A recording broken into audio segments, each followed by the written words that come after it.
cette question, est-ce que vous connaissez le collectif Éco-Récolte? Vous aurez cette réponse immédiatement avec un des membres du CA de cet organisme ici sur le territoire lavallois, M. Réal Pied-de-Lui, qui est avec nous. Bonjour. Bonjour. Bien, justement, ce projet collectif, cette OBNL qui est né, le collectif Éco-Récolte, comment c'est venu cette idée de mobilisation citoyenne?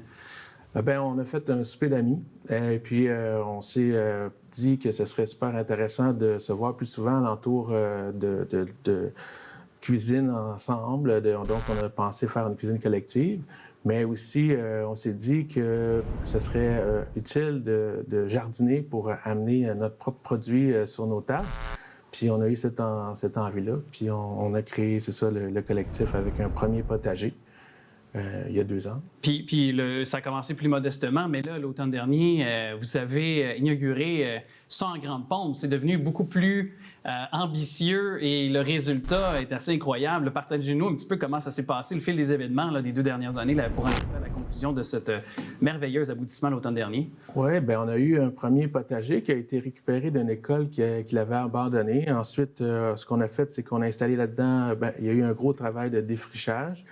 Mais ensuite de ça, on a installé des bacs de plastique, là, quelques bacs de plastique la première année, où est-ce que là, on vivait la pandémie pendant ce temps-là, donc on était dans l'incertitude un peu.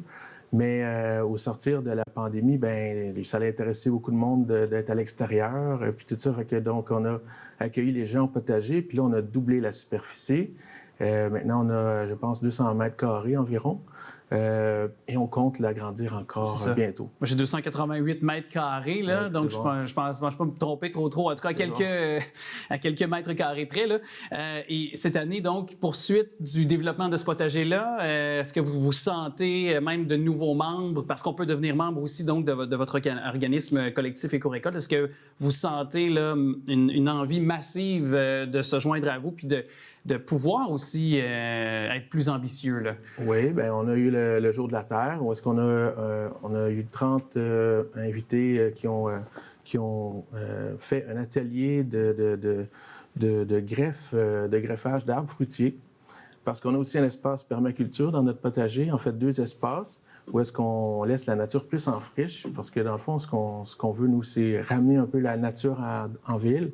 Donc, oui, il y a le volet potager, mais il y a aussi le volet forêt nourricière qu'on met de l'avant, entretien de jardins publics, des choses comme ça qu'on met de l'avant. Et quand vous dites entretien de jardin public, c'est une sorte de quoi de partenariat, je crois, avec, par exemple, le Centre de la nature. Il vous donne un espace dont vous pouvez vous occuper vous-même, là, c'est ça?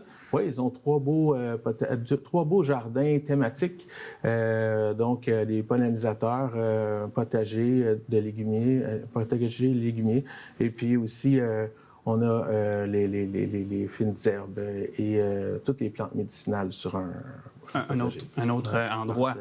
Et ce qui est intéressant aussi, c'est que vous faites la grainothèque, et ça, c'est un succès assez massif. C'est aussi assez fou, hein, je pense? Oui, on a fait le don de 1000 enveloppes de semences variées de plus d'une centaine de légumes et fruits à travers tout Laval. Dans le fond, c'est à la bibliothèque Sylvain Garneau, encore disponible pour tout au long de l'année. Et puis, c'est ça, les gens vont faire un emprunt. Ce qu'ils font, c'est qu'ils se démarrent leur potager avec ces semis-là et ils en gardent quelques-uns pour ensuite, à la fin de la saison, récolter les semences et les retourner à la bibliothèque. On s'occupe de l'ensachage et tout, puis on leur redistribue. Donc, c'est l'économie circulaire, si on veut, la gratuité circulaire. À moindre échelle, mais ça semble être déjà fonctionné après peu de temps. Puis, comme vous dites, on donne et on redonne en quelque sorte. Puis, c'est dans seulement cette bibliothèque-là ou il y en a d'autres? J'ai entendu parler là, que d'autres bibliothèques en voulaient, donc on se prépare à une offre de service là, qu'on va proposer. Mais encore là, on y va étape par étape. On est un organisme citoyen, nous, donc notre visée là, c'est d'éventuellement avoir un coordonnateur ou une coordonnatrice qui va pouvoir nous aider avec tout ça. Développement. Oui, un développement. Parce que là, pour l'instant, c'est des gens comme vous qui êtes bénévoles, qui avaient à cœur l'environnement. Oui, l'alimentation locale. Aussi, tout simplement, briser l'isolement, c'est quelque chose qu'on voit qui se fait dans nos collectivités, dans notre collectif Éco-Récolte. Dans les quartiers? Ouais. Parce qu'il y a, comme vous dites, il y a une façon aussi d'aller socialiser. Exactement. Il y a une rencontre qui se fait avec les gens aussi. Oui, l'union fait la force plus que jamais. Là, on a besoin de voir nos semblables, je pense, de se retrouver. Puis à l'extérieur, il n'y a pas de stress, il y a la nature qui nous entoure. Puis dans le fond, on génère ensemble, ce qu'on dit, c'est qu'on génère ensemble l'abondance en cultivant l'amitié. Bien, c'est une belle façon de voir les choses. Puis si on veut peut-être cultiver, parce que là, l'organisme a pris racine, on veut cultiver, le faire grandir. On peut devenir membre comment? C'est très simple. On a créé un site web. Vous pouvez vous rendre sur la page S'engager du site web. Vous allez avoir l'explication très simple. On demande un frais symbolique de 10 $. Ça nous aide à acheter du compost, des choses comme ça, des feuilles pour l'imprimante exacte ou autre chose comme ça. Oui. Puis du matériel pour vous aider là, à cultiver aussi durant les prochaines semaines, à préparer le terrain aussi, le jardin collectif, le potager. Et est-ce que, par exemple, on devient membre, est-ce qu'on a un espace qui est dédié à nous ou c'est de façon, parce que ça dit collective et on se sépare de façon égale les récoltes? C'est plutôt cette version-là qu'on a mis de l'avant au début. Là. Donc, ce qu'on préconise, nous, c'est le jardinage ou l'agriculture urbaine collective, où est-ce que c'est plus, il y a plus d'interaction. Et puis aussi, ce qu'on aime aussi, ça donne lieu à des formations sur place. Donc, ça s'adresse à tout le monde qui sont membres. Puis c'est la plupart du temps gratuit. On en apprend beaucoup ensemble.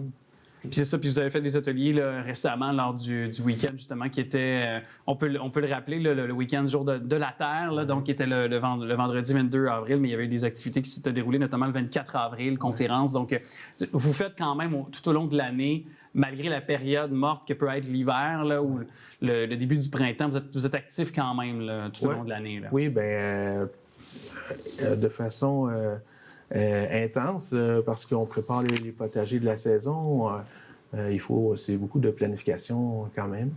Puis c'est ça qu'on fait l'hiver. Ouais. On invite les gens, les liens sont déjà au bas de l'écran. On invite les gens à aller s'informer, à aller peut-être vous aider. Il y a peut-être des gens qui, un premier été, peuvent aller vous aider, donner un petit peu de temps à préparer le potager. Puis là, peut-être s'initier. Puis l'an prochain, pourront peut-être plus activement être avec vous. Ben oui. Peut-être aussi une autre belle façon de voir les choses et aussi d'avoir un contact avec la nature comme vous le faites dans votre promotion. C'est nécessaire. Puis merci d'être là, justement, d'être passé dans nos studios. Alors, M. Réal Pédalu, je rappelle, qui est un des membres du CA de cet organisme à découvrir. C'est du collectif Éco-Récolte.